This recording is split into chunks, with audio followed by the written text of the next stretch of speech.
বন্ধু, যদি চান আপনার ঘরের কোণা থেকে এমন একটা ব্যবসা শুরু করবেন যার জন্য ইনভেস্টমেন্ট লাগবে হার্ডলি 3,000 টাকা, অথচ যে ব্যবসাটি আপনাকে ওই একটা ঘর থেকে মাসে লাখ টাকা এনে দিতে পারবে, তাহলে ভিডিওটা আপনার জন্য। কারণ এই ভিডিওতে আমরা আলোচনা করব এমন একটা ব্যবসা নিয়ে যে ব্যবসায় সবাই সফলতা অর্জন করতে পারবে। হ্যাঁ বন্ধুরা, আমি বিলাতি ধনিয়ার কথা বলছি। ধনিয়া হয়তো দুই ধরনের ধনিয়া হয়, একটা চিরি পাতা আর একটা হলো আস্ত পাতা।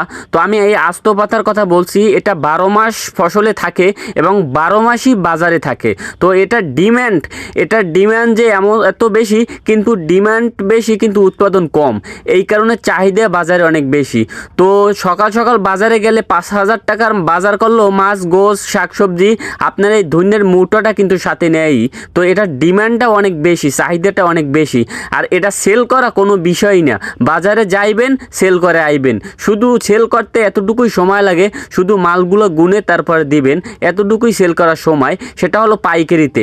আর যদি মনে করেন যে বইসে থাইকে বেচবেন, তো বইসে থাইকে বেচতে পারেন, কোনো সমস্যা নাই। আপনি 10 টাকার মাল পাইকারিতে 8 টাকা করে দিয়ে আসতে পারবেন, তাতে আপনার কোনো অসুবিধা হবে না।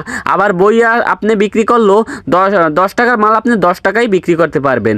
তো এটা একটা ভালো ডিমান্ড রয়েছে বাজারে। তো এটার যে চাহিদা পুরো বাংলাদেশের ভিতরে কিংবা পুরো পৃথিবীর ভিতরে। এই ধনিয়াটা আপনার সমস্ত তরকারিতে, আলু ভর্তা, ডাল থেকে শুরু করে যতগুলো তরকারি আছে সব তরকারি, এমনকি আপনার ছাল্লাদ, তারপর ঝালমুড়ি, চটপুরি, ফুচকা, বেলপুরি, সমস্ত ফুডখাট ব্যবসার যে খাবার আছে তাতেও এই ধনিয়া ব্যবহৃত হয়। তো এটার যে ডিমান্ড, এটার যে চাহিদা, এটা না বললেই নয়। তো আজকে আপনার এই ব্যবসা সম্পর্কে পরিচয় করাই দিতে আসি এবং এই ব্যবসাটা কিভাবে শুরু করবেন তাও আমি জানাই দিতে আসি। তো আমি বললাম শুরুতে এটা ডিমান্ড কতটুকু। এটার যে ডিমান্ড রয়েছে আসলে সেরকম উৎপাদন নাই, এ কারণে চাহিদা বেশি। এই চাহিদা বেশির কারণে বাজারে মাল সেল করতে নিয়ে আপনার সময় লাগে না। গ্যাসের মাল নিয়ে 5,000 পিস, তো 5,000 পিস সেল করে আইয়ে পড়বেন অন্টুর ভিতরে, কোনো সমস্যা নাই।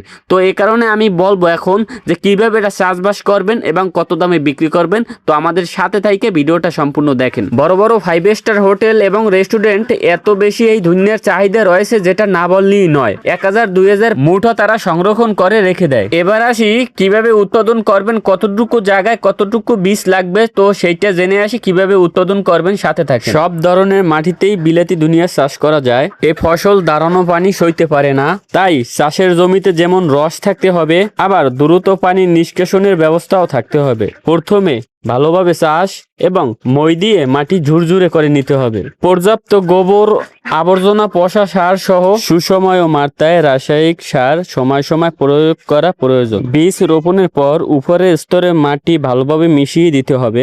বিলাতি ধনিয়ার বীজ একসাথে গজায় না, একই দিনের বোনা বীজ গজাতে 15 থেকে 90 দিন সময় লাগতে পারে। এতে সুবিধা হলো 5 থেকে 10 বার ফসল তোলা যায়। বিলাতি ধনিয়া পাতা আলো ছায়ায় ভালো হয়, তাই এতে ছাউনি দেওয়া প্রয়োজন। এছাড়া মাছায়, লাউ, কুমড়া জাতীয় ফসল ফলিয়ে বাড়তি আয়ও করা যায়। সাধারণত বিলাতি গাছের সম্পূর্ণ গাছ তুলি ফসল সংগ্রহ করা হয়। বড় গাছগুলো বেছে বেছে তুলে ছোটগুলোতে প্রয়োজনীয় ইউরিয়া সার ছিটিয়ে দিলে 15 দিন পর আবার ফসল তোলা যায়। অনেক সাধারণ মানুষও বিলাতি ধনিয়া চাষ করে অনেক সফল হয়েছেন। আপনি এখন থেকেই শুরু করে দিতে পারবেন।